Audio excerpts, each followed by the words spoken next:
everyone, and welcome to the Jeff Bullis Show. Wherever you are from all around the world, because this goes, as we have with the power of the web and the internet, we go everywhere. So we have Shane Foss with us today. Now, a little bit about Shane before we leap in to have a fun conversation. Shane is an entrepreneur and founder and CEO of Hooray Health. Shane runs the company on a digital plan. They leverage the Hooray Health app for members to find care, get their portal, and view where to send their medication. As a self-built business leader and innovator, he's created, negotiated, and optimized countless business strategies and surmounted numerous challenges over decades. And over 20 years as an executive in the medical industry, Shane launched Hooray Health, an unconventional health insurance company in the USA that works hard to provide affordable healthcare benefits for employers and employees.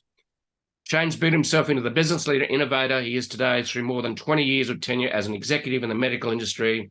With humble beginnings at the University of the Incarnate Word, Shane will go and earn an MBA from Rice University with lessons that would last him a lifetime. At Hooray, Foss and his team focus on offering peace of mind to lower-income individuals and families who face medical challenges, and also providing business owners with an affordable way to reward and retain employees. That sounds like a fantastic mission, Shane. Welcome to the show. Thank you for coming on. Well, thanks, Jeff. Thanks for having me. Those things always sound a lot better than I really am. So, well, it also sounds better when someone else says it. So that's when you get introduced. Right. It legitimizes it. Yeah, well, that's the thing. It's like, I've done a fair bit of public speaking around the world, and someone says, well, can you introduce yourself? And I'm going, I'll just sound like a wanker, as they say in Australia. Can someone introduce me? Right, please. It sounds so much better. So, Shane, you've done a few things in your life. Tell us, you were you were a veteran of the United States Air Force. Yeah. And you did a surgical technology course there. And so obviously there's a little bit of a theme, which is to do with health and medicine. So let's go back to the beginning a little bit. So where did this interest in health and medicine start? It's a great story in the sense that when so many college kids don't know, they just don't have life experience, and I've never had any exposure except for my very all my stitches and broken bones as a kid, but never really had any exposure to healthcare otherwise. And so, I joined the United States Air Force, and which is, the greatest thing I ever did. And I was what they call the surgical technologist. So I assisted surgeons during surgery. And so, there's lots of surgical instruments, and there's a lot of procedures that go on. And so, I fell in love with medicine, just absolutely loved it. And so that really started my path in the healthcare space. And so, I would never started there unless I joined the military. So it was, great experience. And so I went from there to medical device sales. I was applying to medical school. My wife had already been accepted to medical school, and we'd been married for, I guess, about a year. And she came home one day and said, "Hey, guess what? I'm pregnant." And so, somebody had to work. And so she was already accepted to medical school. So she's an anesthesiologist today. Very proud of her.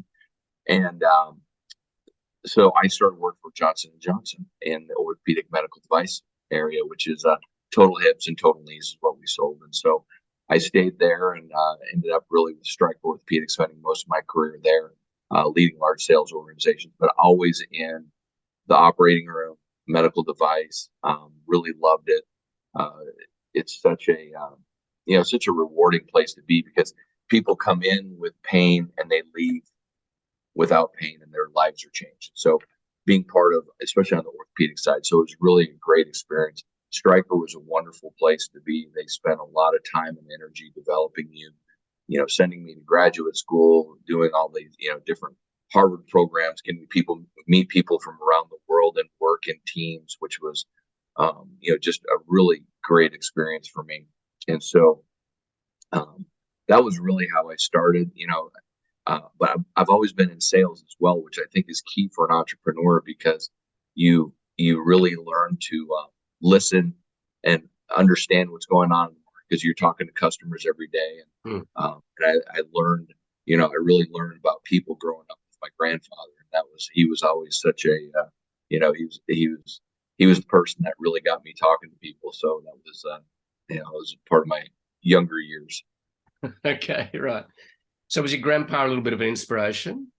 Oh, absolutely. Yeah. He's one of those guys where I, he introduced me to everybody all the time. I spent a lot of time with him, and I never heard him speak ill about anybody. Sometimes you meet people, and then they're like, "Oh, that person." But not my grandpa. He was always like, "Man, that guy's the best janitor, best, whatever. He was the mayor. He was this. He was that." Just always really built people up, and then I really took a lot from them. He always saw the good in people, and I'm kind of, I'm the same way. I'm a very optimistic person. Yeah, well, it's great to be a half glass full, isn't it, instead of half Yeah. glass empty? Yeah, I feel sorry for those people. It weighs on you. It does. Yeah, well, I have a bit of a routine with each day. I'm just basically say to myself how grateful I am for a variety of and many things, actually. So the place I live, what I do, my team that works for me and supports me. So just being grateful. I think it's something you can work on that. I think it's, and I think the other thing that makes you grateful also is to travel and see how different parts of the world either thrive or just survive. So it's But well, my wife and I, we've been going on a medical mission to Guatemala, Antigua, Guatemala for 18 years now. Wow. And my wife actually heads up 3 trips a year, and we do orthopedic procedures. So going back to my military days, so I scrub in and assist during surgery, but we'll do, 70, 80 total knees, total hips, complex trauma procedures during the week. And, it's at no cost. We volunteer our time, our surgeons do. And it's, you really, there's such an appreciation for what we do down there, and the gratitude, it's incredible experience. And so, I agree with you. You got to get out and see the world. Yeah, it's very, very important because it gives you context. Mm. And is this a world problem or is this a first world problem? That's right. We always ask our kids that. Yeah. Yeah, and typically we catch ourselves, my partner and I, going, first world problem. Right. Yeah. So let's be grateful for where we are and what we where we are and what we do. Yeah, absolutely. So you're working in corporate America in the health industry, and you learn sales, obviously, and you get a lot of training, which is great. So what inspired you to step outside that comfort zone of the corporate job, the executive corporate job? Well, there's always, it's funny. There's always a pivotal moment in your career where you make the decision. And mine was really funny because we had, Stryker was a very large corporation, and I loved it, loved all my friends.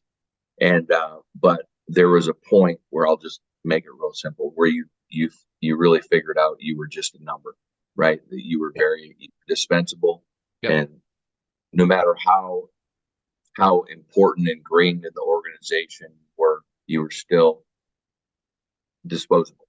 You are. And figured that out. I got to figure out what I'm going to do the rest of my life. And so from that point on, I really worked on doing something as an entrepreneur. And I'd always done stuff even as a kid, but that was really what drove me kind of over the edge. And then, so I did some things on the private equity side, really gaining some experience that I wanted to get. And then when the opportunity presented itself, I came up with the idea of Hooray Health, and here we are, almost 8 years later. So, yeah, that's the thing about corporate life, is that you really, end of the day, especially in large organizations, that you're a number to get a job done, and then you go, well, I think I can do something for myself and for my family, and give myself the freedom to make either mistakes or create success. You can do it both ways. Right. Oh, absolutely. I mean, the risk is on you. I mean, entrepreneurism is a very lonely place to be. Yep. It's funny because it seems like when you talk to people and you have success, which we have now, everybody's like, oh, he's an overnight success. Like, oh my gosh, you have no idea. You know, when we first started, we had no money, we had no sales, and we were told no, no, no, no, and you're writing a check every month to make sure that everybody else has money and you have none, right? That's right. Um, but it's I think it's if you make it through, it's an experience you wouldn't give up for anything. Yeah. Yeah, it's there's a freedom in it, and which is both good and bad. But the freedom in it is really something that I appreciate. So when you started Hooray Health, there obviously was some inspiration. You've been watching and being immersed in the health industry in the USA, and the USA has its own particular challenges, before we started. So, what were some of the things that you saw that you thought you could? And typically, an entrepreneur will go and solve a problem. And Sure. Which is so, yeah, so what was the inspiration to start Hooray Health? What was the observation you made that said there's an opportunity here and there's a need to be met? right. What was that? Well, I think there was a couple things. It was so when Obama had passed the Affordable Care Act, um, after the first couple years, it was very obvious that the cost of healthcare was going to dramatically increase year over year. And when we say dramatic, we're talking 20-30% year over year. And that's not sustainable. And from a business standpoint, from an employee standpoint, they can't afford to pay for it. So we in my last role, we did a lot of analytics on plan utilization. So in the United States, for example, about 70% of families only use $1,000 of their annual deductible in a given year. Then we started looking at all the CDC data, the utilization data, and it's really interesting. People don't realize that, you know, under the age of 65, an average person sees a physician 3 times a year, but under the age of 45, the average person sees them 1.9 times per year. Yep. And so now all of a sudden you're looking at, okay, where are all the healthcare costs? And they'll tell you this, right? 90% of your healthcare costs are in the last, whatever it is, 4 months of your life or last year of your life, whatever it is. Yep. And so just everyday healthcare costs shouldn't cost you, $6,000 a year and a $5,000 deductible, right? And for your family, it certainly shouldn't cost more, $30,000 plus, which is more than what people are putting away from their house, right? So there's this huge transfer of wealth. So I thought that at some point there's going to be an inflection point. And so what we did was we took a very pragmatic approach and looked at the data and said, okay, what's going on? And so 66% of all personal bankruptcies in the United States, 66%, so 2/3, are related to medical bad debt. So when we started looking at the debt, it blew us away because you would think, oh, average debt, 10,000, 20,000, right, is driving us to bankruptcy. Well, then you find out it's $600. So then the data really starts making sense, because what happens is there's 3 reasons. It's a physician office visit, it's an affiliated lab or x-ray with that visit, or an accident going to an emergency room. So we said, okay, how do we cover all those and make sure that our members really have limited, if not any, zero out-of-pocket expense? So we went with what was called a hospital indemnity policy, and then also an accident medical expense. And so the accident medical expense, we pay up to $5,000 or $10,000 per accident, okay, with no deductible. So like I had 14 stitches in my hand, it cost $980. I didn't pay a penny. Insurance plan covers the whole thing, no problem. Well, then on the other side, there's I don't know how it is in Sydney, but in the United States, we have a new form of uh, uh, caregiver called an urgent care. So an urgent care is basically a physician's office, a normal physician, but they have office hours from 8 a.m. to 8 p.m. 5 days a week, and then they're open Saturday and Sunday, typically from 8 to 5. Well, which is very convenient, but they have on-site lab and on-site x-ray. Well, what's really nice about that is they don't require an appointment. So I can just walk in and get the care I need. Well, so my acuity level, right? So whether I need, I'm dehydrated and I need an IV, I'm deathly sick, right? Like with the flu or, strep throat or something, you can go in there and it's very convenient. Well, so what I did was I went in to these, we have over 50, there's almost 10,000 of them today. And we have almost 50% of them contracted with us. And I said, look, if we pay you X amount we have a $25 copay. We pay you within, 10 business days, and we'll pay 100% of this. Can we get this done with everything included? And they said yes. And so we created our own provider network. So now it's a $25 copay with no balance bill. And being in the United States, a balance bill is really, it's just common practice. And to give you an example is I went into an urgent care. I had a $75 copay with United Healthcare. I paid this copay. Well, then 3 weeks later, and I get an $800 balance bill because they took an x-ray of my neck and gave me 2 injections of muscle relaxer, anti-inflammatory. Well, the problem with that is I have I'm now responsible for it, but I had no idea what it was going to cost, and they couldn't tell me, right? And I thought it was included in my copay, which it's not. So now, this person that has less than $500 in their bank account can go see a doctor for a $25 copay, no balance bill, not worry about any of it, get the care that they need, and not get sent to collections. Right. So you're almost doing the job of what government should be doing. Yeah, exactly. I mean, our plans start at $40 a month, right? They're nothing. And so, you're absolutely right. This is the base. I mean, we should be covering the basic needs. That's what we should be covering. Yeah. It's going to take the U.S. a while to figure this out, but we'll get there, I guess. Yeah. But the reality is that government's got the leverage to do that. Yeah, absolutely. But you were able as an entrepreneur to go into 50 clinics and negotiate that. Oh no, 50%. We've got 5,000 clinics. Yeah. We have 50%. So which is even more important because we work with large employers that have people all over the United States, and we're able to cover them. And so, and then the other thing is nobody, we use technology. Hardly anybody else uses technology in the space. So when you want to go see a provider, right, then you literally just look it up on the mobile app and go see the provider, and it states right there, this is what you pay, $25. Yeah.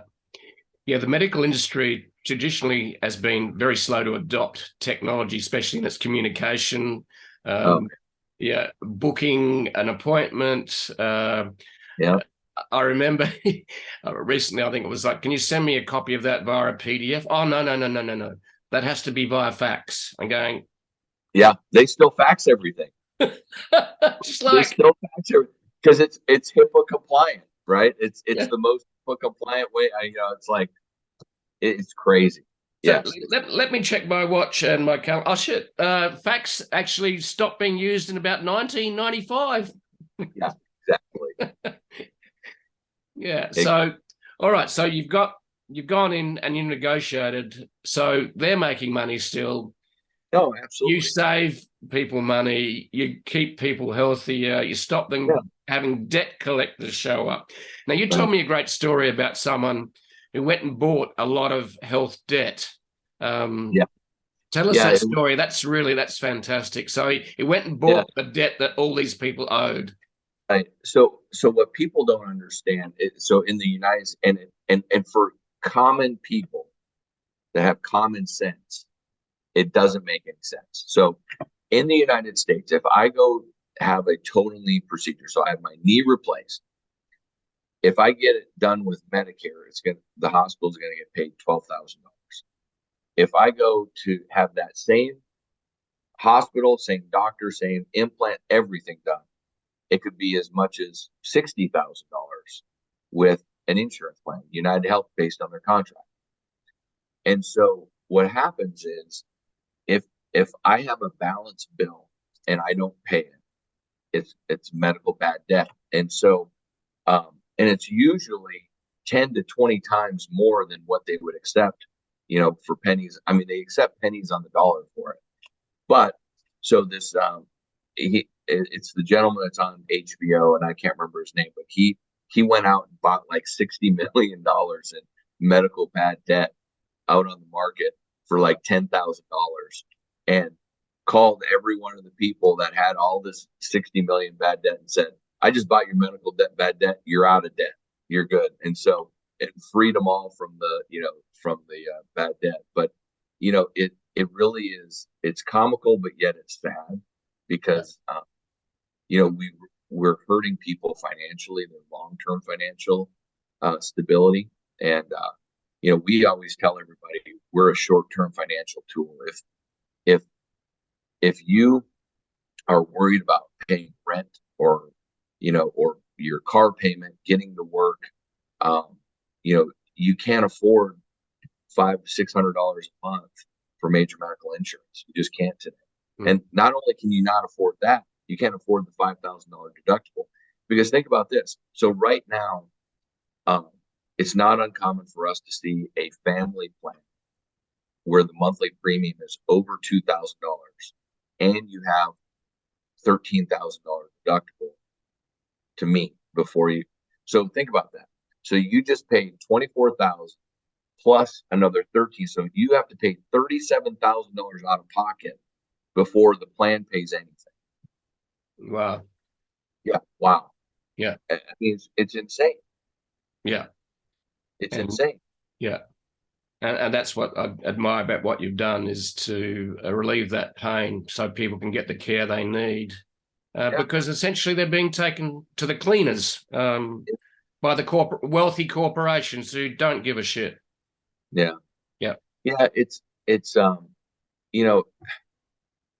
the government has and we talked about this before. I think I was really disappointed. I thought Obama had a really good opportunity to really shape some good legislation to really help healthcare.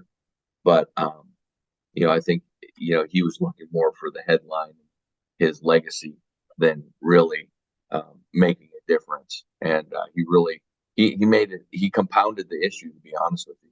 Yeah. If you look at where pricing has gone for the United States, it's gone up 5-6 times just over the last since Obamacare came. So the idea was good in concept, but the execution was poor.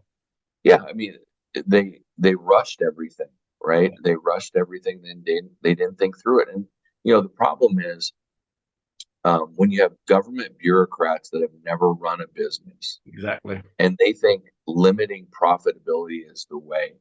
But what they don't understand is that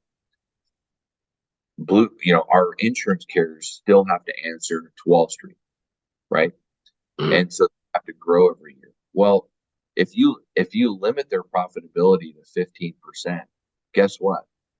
15% of $1 billion is a lot better than 15% of $100 million.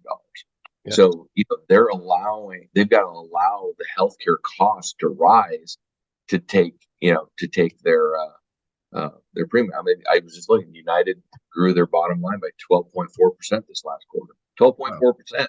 You know who's paying all that? Us. Yeah. Yeah, it's the government had the negotiating power to actually get something done, but they didn't do it. But you've done it with Hooray Health, so maybe there's an opportunity for you to start Foss Care when you're president. Yeah. Oh, thank you. Whew. I couldn't do it. couldn't do. Yeah. Okay, so let's we got some context about the healthcare Yeah. situation and what you did and what drove you, and hats off to you, Shane, for doing what you've done. So let's go back to the beginning. So you observed what was happening in the health industry. You saw it as an opportunity. There's a problem to be solved to make it affordable for pretty well everyone. So did you start on your own, and what were some of the what were the first days, first year like as an entrepreneur in this space? Well, it's funny. So what I did was I started by seeing it. So I got a bunch of urgent care owners in a room and started talking about the contract.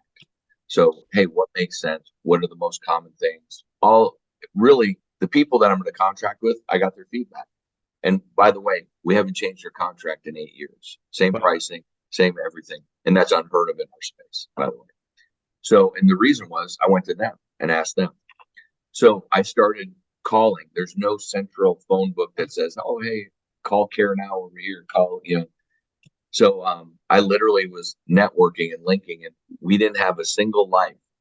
And I was getting contracts, and I just sold the dream. Walmart, who I'm sure you're familiar with, they were one of the first clinics to sign up with us. They loved the idea, and that's what so we've been partnered with them for a long time. But it was once we got, I think, the first 1,800 locations and figured we had something. Then we started getting the product underwritten from an insurance. We found a carrier, and I got a couple people that I'd worked with at my last organization that were really sharp. 𝓬𝓪𝓻𝓷, he's incredible. I would say young. He was young. Now he's old, but and one of the things as an entrepreneur, I think, is what you have to find the people that, especially when you can't hire hundreds of people, right? You got to be very specific. Long and I couldn't be more different. And he's organized. He's incredibly intelligent. This guy is the backbone of our organization and has been since day one. So, being lucky enough to have somebody like that in the beginning was huge. And so we started building. It was just, there was 3 of us, and then there was 4 of us.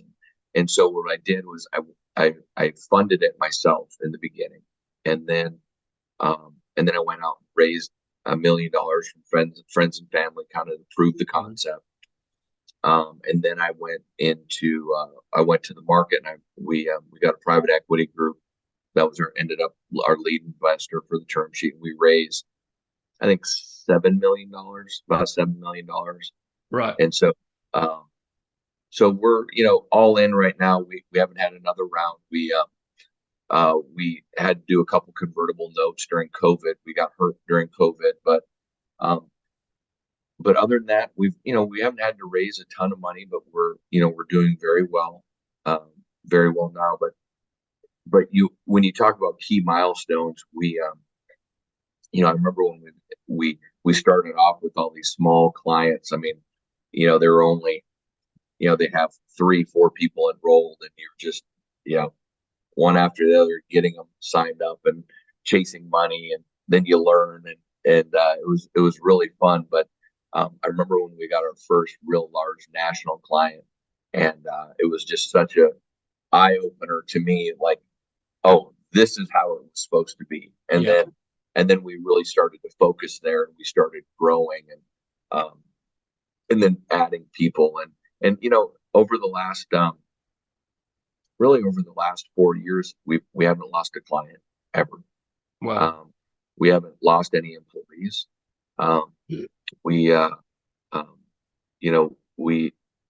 We've really focused on our employee base, making sure that they're comfortable, that they're able to do what they do best every day, and make sure that their voice is heard. And the bottom line is, we were talking before we started.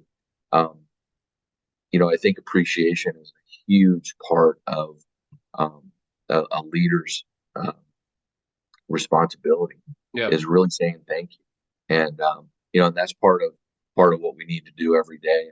And so we've got a really good organization. Yeah. I think letting your employees know that you are grateful to have them, and tell them regularly. And it's really important to know that they're appreciated.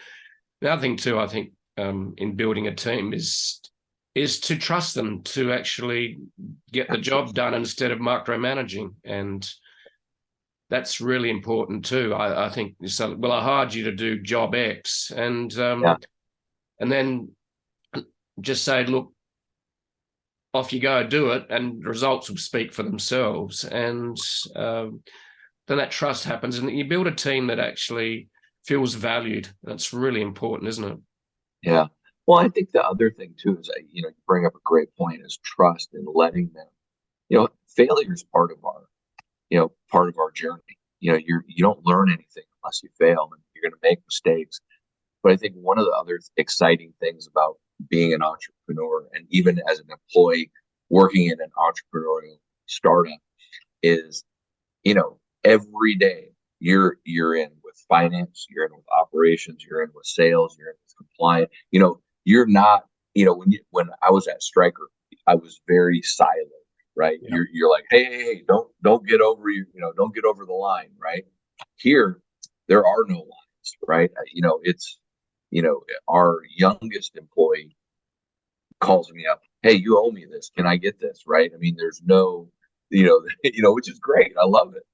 I absolutely love it. And I think that's part of, what I love about getting young employees into it that are inexperienced. We got a lot of experience, we got a lot of inexperience, is that, you just get to watch them develop and grow, and, and they, especially when they start getting their voice and they understand what they're doing. And, it's a lot of fun.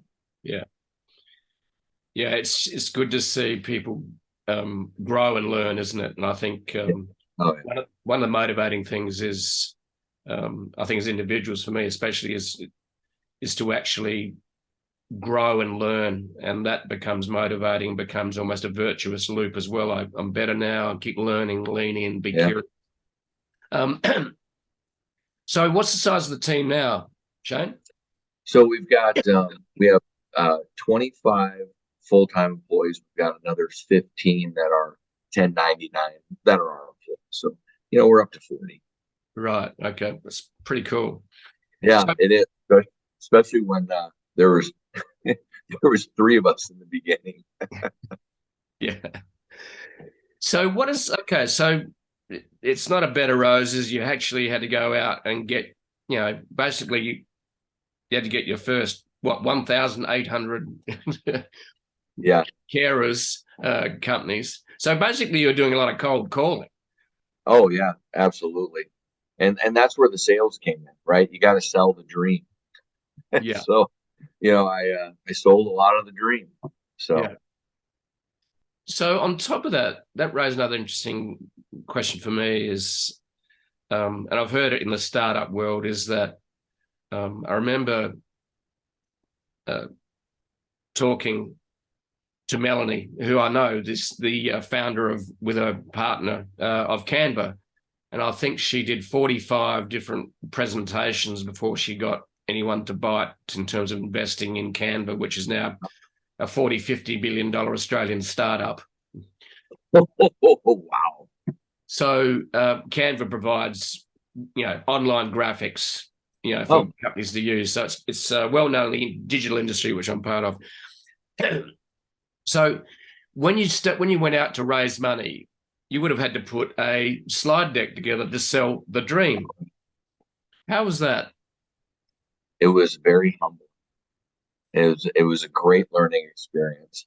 I think everybody should do it, because it is one of those things where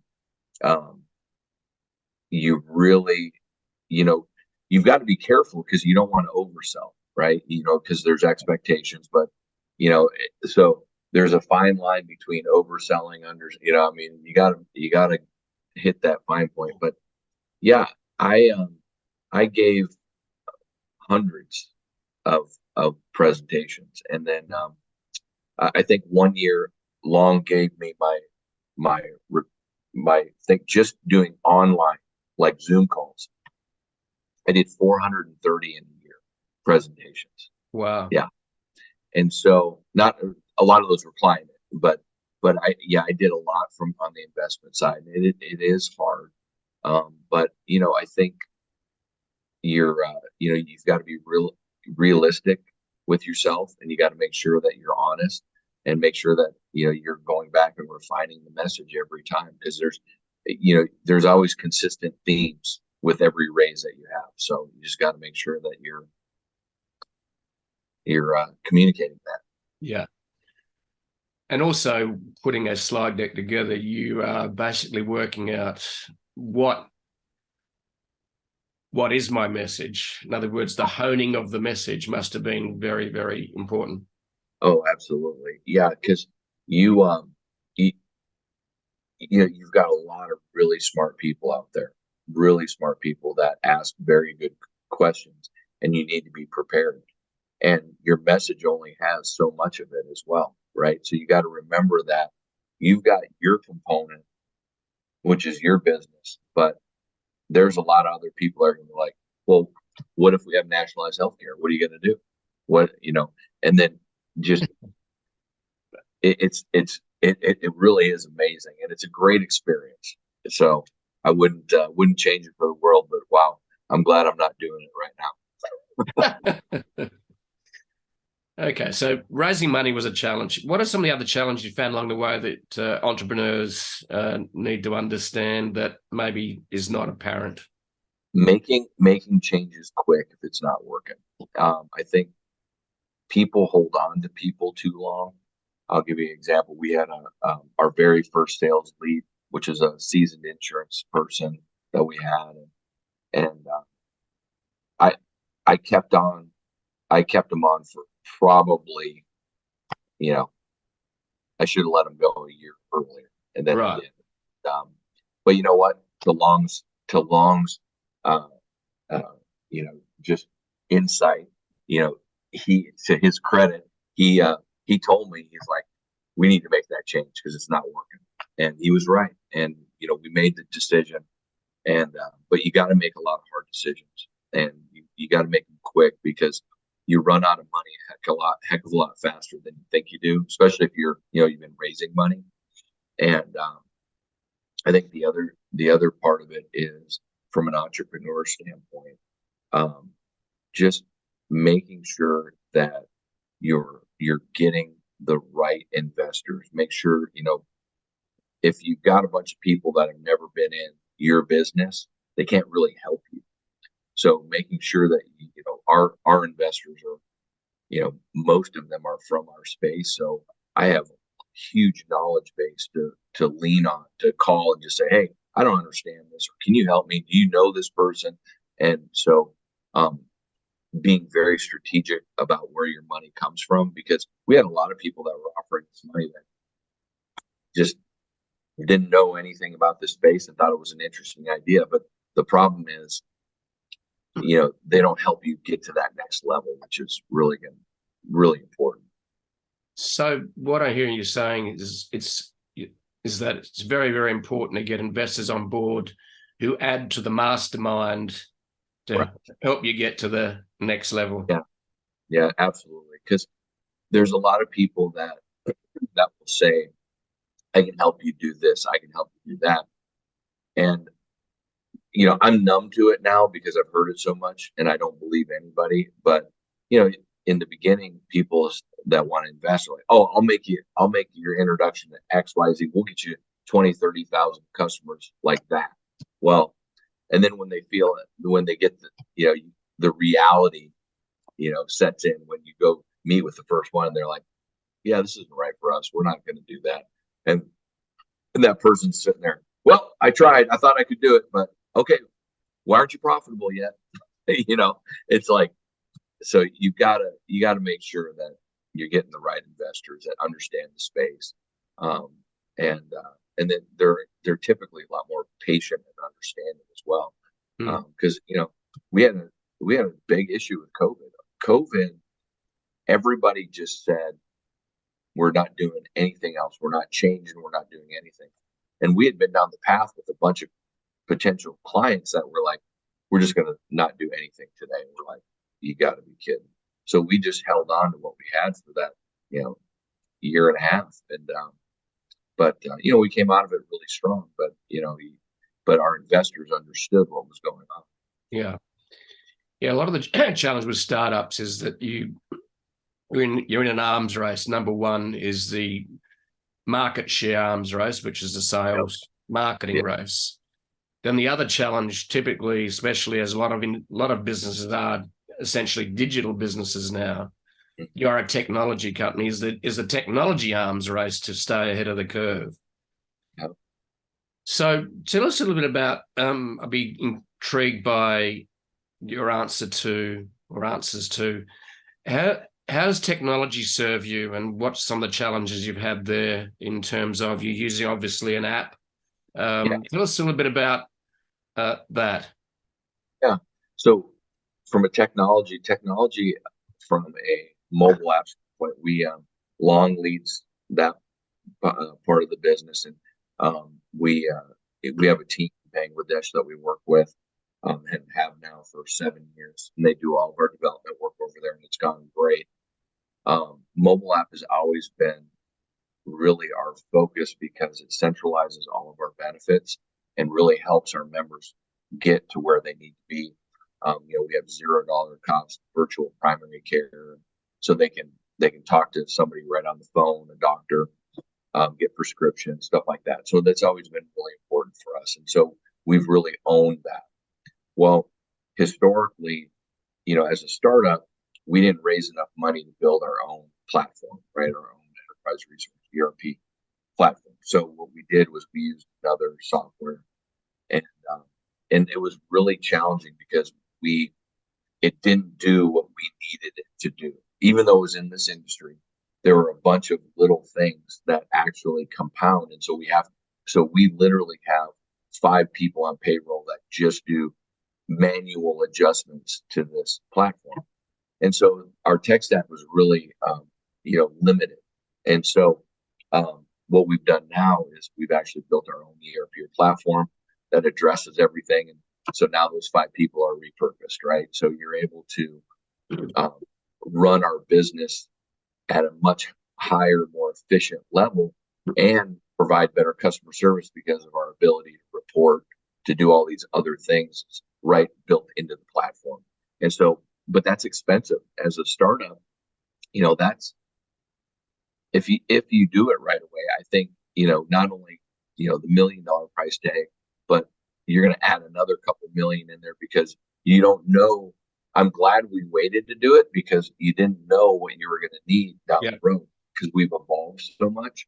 So, so from a technology standpoint, the great news is we have, there's so much stuff out there that, we haven't even scratched the surface with AI yet. And that's going to be the next, I think, area for us that'll really help. Technology is really exciting right now. But what's amazing is not a lot of people are doing it in our space right now. They're not really utilizing it. So it's interesting. So a lot of people wouldn't know what an ERP system is. Could you tell them? Because it's an acronym. So tell us what an enterprise. Enterprise resource platform, which is basically, it's a platform that is designed specifically to address our business needs, our business strategies. So for us, we have a lot of components to our business. Not only do you have the sales component, so you need to have your client management in there, but we have policy management for insurance. We have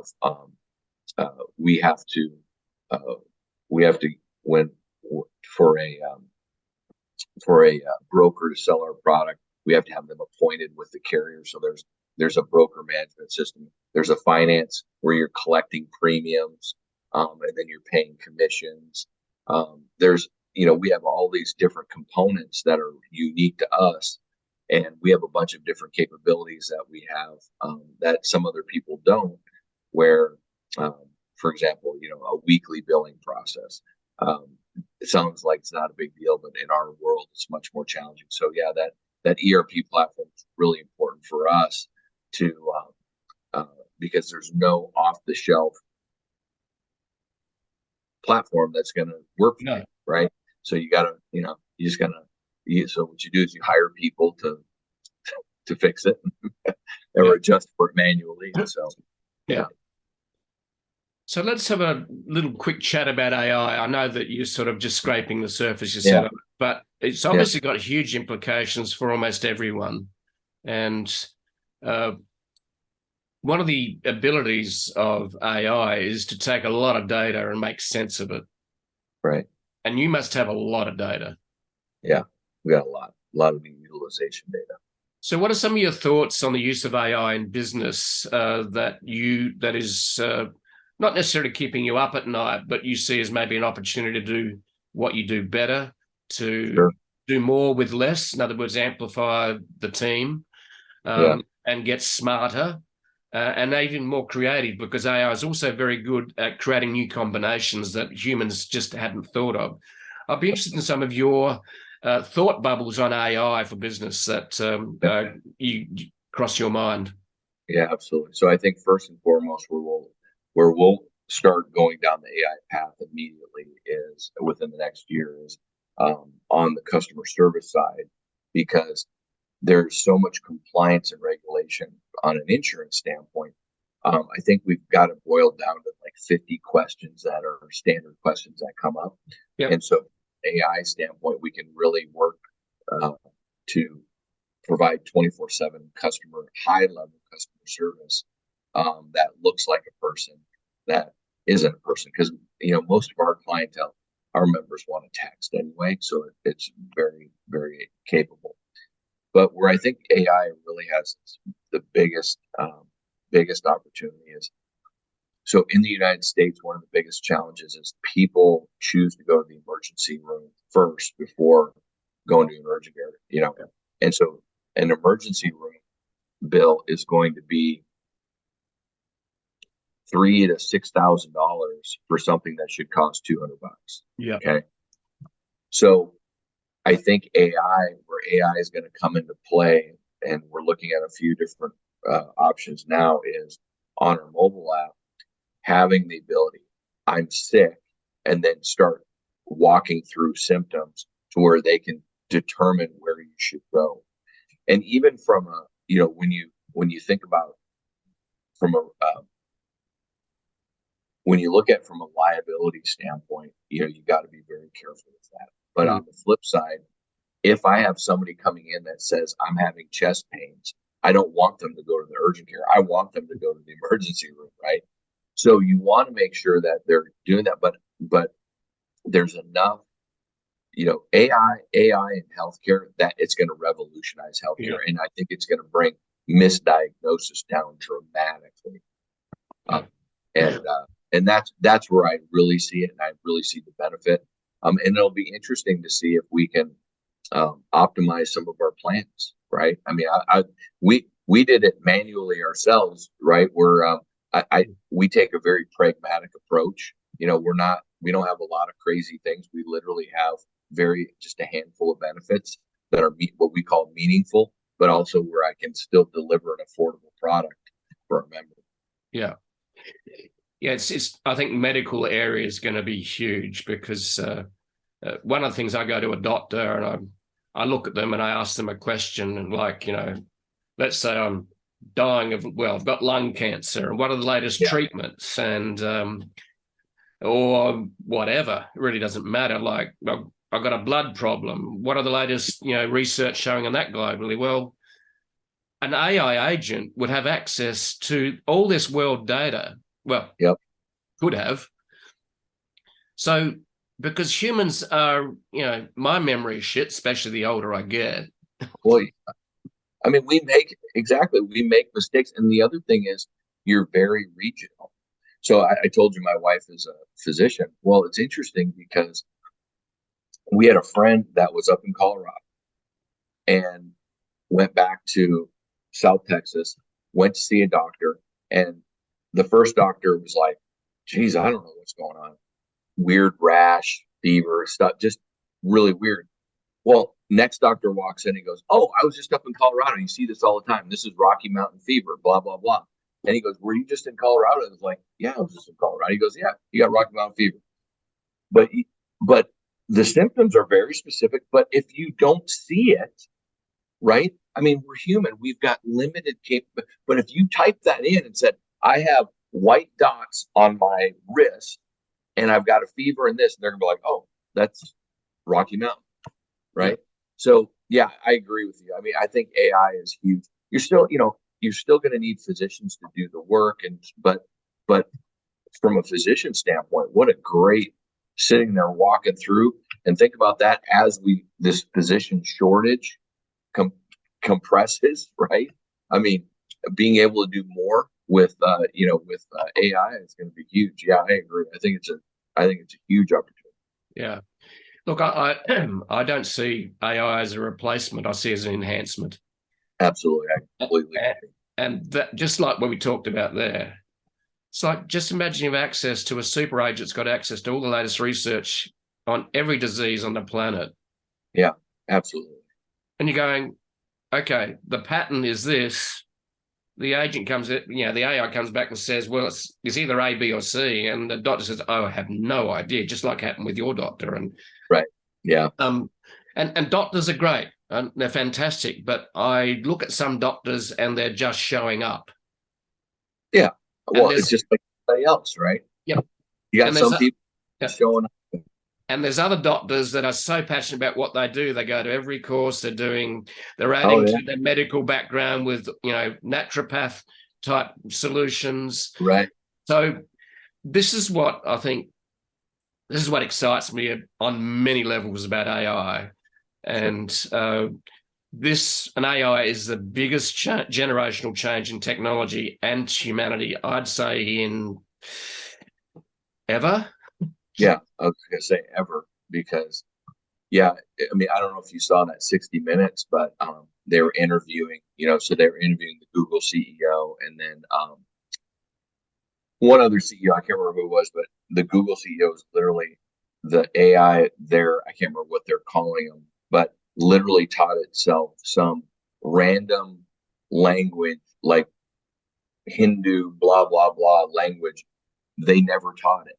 So it was teaching itself, right? Yeah. And I mean, which is a little scary, right? I mean, we need to have a big cord that we can cut if it gets too crazy, right? Yeah, just make sure you got the off switch just sitting right nearby. Yeah, well, there's some, so like one of the myths is that you tell a machine to make the best way to make paper clips, and then it turns the whole world into paper clips. Right. Yeah, but all right. So just to wrap it up, like the AI area is just fascinating. I'm rather excited by it, and because we're more a media company, digital media company, so the opportunity lies in basically content creation at one level, and then there's I discovered a new. If you've got a lot of content, is basically you can use AI to learn from your content. Then that can become an online AI coach. And then you can actually do a digital version of yourself. In other words, your visual, then the sound of your voice and your tone. Right. And look, we've got about 3 or 4 million words on just my website, and there's other products as well. We've got nearly 3,000 articles with 2,000 words in it. Like, I'm a very curious guy. So sort of part of me goes, I don't want to die just yet, because there's a lot of things I'm still curious about, right? And I said to my partner, I'm going to live forever, but I'm just going to be digital version. I'm going to terrorize my children and my grandchildren, because I'm going to become an avatar that uses my database to actually talk to them beyond the grave. I think there's a certain fun in that, I think. Yeah. Right. Well, what's interesting about it, I mean, think about this. We knew our grandparents, but we didn't know our great grandparents, or don't remember them very well, right? And then, of course, your great great grandparents. But can you imagine having that avatar to talk about your life? And 4 generations of children are, hey, I want to see, what great grandfather, Shane was about, right? Yeah. Well, the other thing I was thinking about too along this is that I've written a lot of personal content about, my journey, what I've learned along the way, whether it's about learning or whatever, and it's buried in the noise of content that is hard to find. But if you teach an AI and give it all the content, it will find it within one question. Oh yeah. So you're going, hang on, that genius quote I said 10 years ago, the AI will find it for me and make me look really smart, right? So, yeah. But look, the possibilities are endless. The imagination is going to be part of this joy and fun, I think. So, yeah. So there's a part of me wants to live forever and terrorize my descendants. Yeah. But the only thing is, I'm just going to have to keep paying for the web hosting and the software. So I might have to build that into the will. Yeah, I was just gonna say, you got to build a trust for that. That's right. To keep that continually funded. Yeah, and you're right. I'm having a lot of fun with it because it's just the concepts are slightly terrifying, but also exciting. But yeah. Oh, absolutely. So, as an entrepreneur, having to raise money and building a team, what is a couple of tips you'd like to leave for those who want to be an entrepreneur, already are, and they feel quite often it's a lonely place to be because you're it, and you can't share everything with the employees, that the things that keep you up at night. So, what are some of a couple of top tips that you'd like to share before we wrap this up? I think there's three. I think first of all, they never happen as fast as you want them to, right? So be patient. Yeah. Hire people that you're not. So don't hire a bunch of salespeople. If when you need a bunch of operational, client services, everything, right? So make sure you're open and honest with that. And then the other thing is just thank your team every day, because that appreciation goes a long way, and it keeps you humble, and just enjoy the ride. You're right. I love those. And that reminds me of a quote from Bill Gates saying, everyone overestimates what they can do in 12 months, but underestimates what they can do in 10 years. Right. Exactly. And you're on a long journey. You're 8 years in, and I'm sure you look back and you're going, wow, we've done this. Mm-hmm. Yeah. Yeah. It's, we thought it would happen a lot faster, but now we're exponentially going beyond what we thought, right? So Bill Gates is right. Yeah. I just hats off to you. I think it's amazing that, and this is what I love about humans, is that they take an idea and make it a reality. And the other thing for me too as an entrepreneur is there's so much joy in the journey and pain. Mm-hmm. And I was reading a bit of 𝓦𝓱𝓪𝓽 the other day, and he said in a lot of spaces as humans, we're happy with a handful of certainty rather than a bucket full of possibility. Yeah. And you have a bucket full of possibility that is changing the world to make people able to afford healthcare and not be taken to the debtors. So hats off to you, Shane. It's amazing what you've done. And I'm looking forward to seeing Foss Care announced in the next decade. All right. All right. Well, thanks, Jeff. Really appreciate the time. Thank you. It was a great time. It's really been an absolute joy, mate. Buddy, as they say in America. Mate, as they say in Australia. Yeah, absolutely. Great seeing you, mate. Take care. Have a great day. Thanks, Shane.